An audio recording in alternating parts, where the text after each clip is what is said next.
Thank you for joining us today, and we are very excited to introduce you to our featured author, Verenice Gutierrez.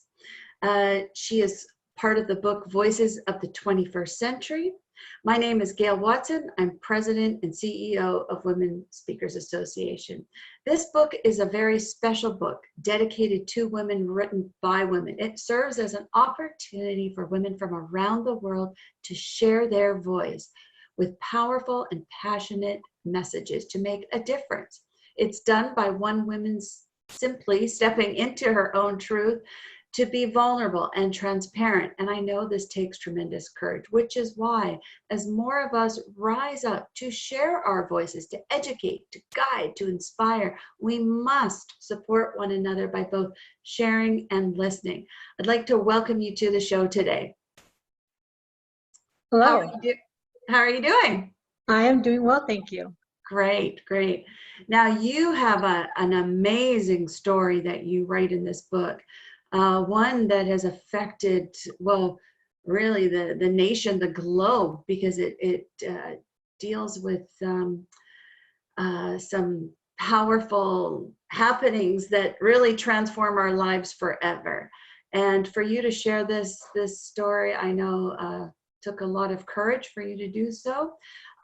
So what I'd love for you to do is share with our listeners, a little bit about your story and what motivated you to share it.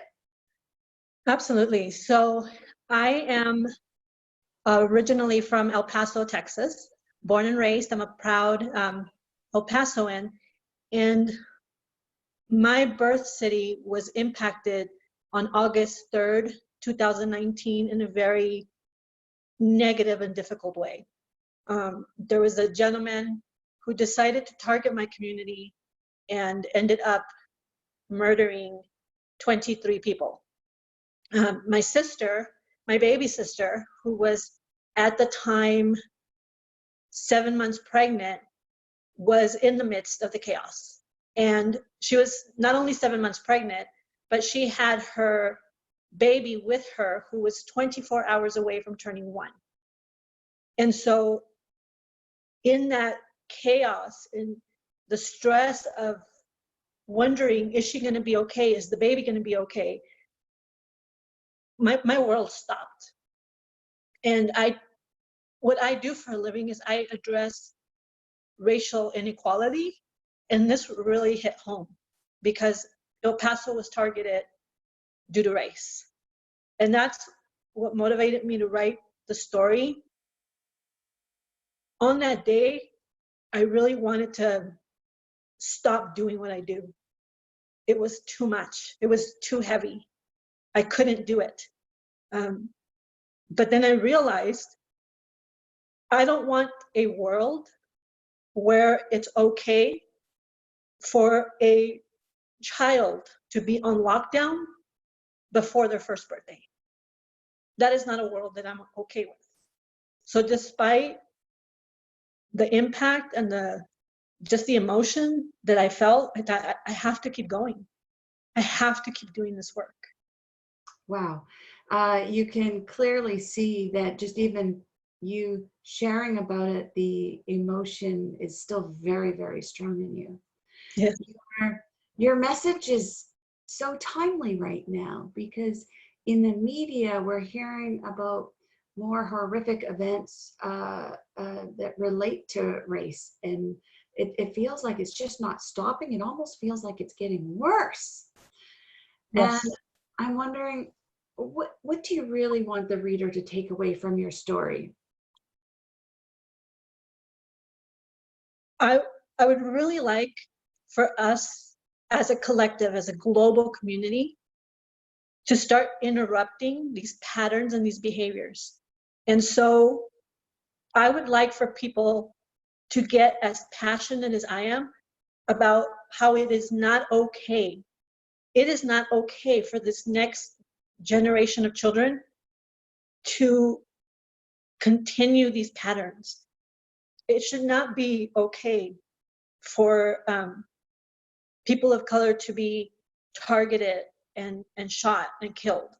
The only way that's going to end is if we shift our mindsets. And if we shift our behaviors, and if we take a deep look at how we contribute to that, and then start to interrupt this pattern. You're just, you're amazing. You Thank have you. such a strong, powerful voice. When you say it is not okay, you really feel that it is not okay. Yeah. So you say in your, I mean, this is what you do. This is what you were doing before this tragic event, correct? Correct. Let's go in a little bit more. Let's dive a bit deeper into exactly, what your business is about and how you're serving.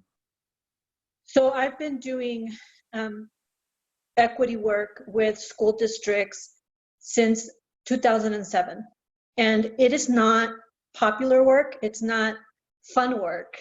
I'm usually the one in the room that's pushing people's buttons and making them very uncomfortable. Not because I come in and I'm adversarial or confrontational, but because in the work that I do, I'm asking people to go within and to look. And when I'm doing a session, I often start out by telling people, I understand that your belief system, your value system comes from the people that you likely love the most, because it comes from your upbringing. That's where it starts. So when you start to really examine your belief systems and what you hold dear, you have to think, but this came from my mom, or this came from my grandma, and I adore her. How can I now say grandma was wrong? And it's not that grandma or mom were bad people. It's just that what they passed on to us it's not necessarily serving us anymore. And it's not serving the people that we interact with. And so that's the difficulty, right? And people don't like to sit in discomfort. That's not what we like to do, but you have to start there in order to start this journey of shifting your beliefs and being more open and equitable. I love it. Your message, while it happened in your city, and I love the work that you're doing for sure. It is truly a global message, really affecting every single city, country, continent on this planet. And I applaud you for your strength and making people feel uncomfortable. We need more women like you to do that, to get out there and rattle our cages, and let us know it's okay to disrupt maybe what we were taught or how we were raised. So thank you for that. So with that, I mean, if you're listening to Verenice right now and you're thinking, wow, what a story, you're absolutely right. What a story. But, and so we need to know how we can get a copy of your book, because I'm almost thinking that this would be a tremendous gift also to give to people, maybe to our clients, maybe to somebody we know who has experienced challenge situations where they're not quite accepted, or that we can give this gift to others and to have it in schools. Wow, I'd love to see your story everywhere. So where can we get a copy of your book?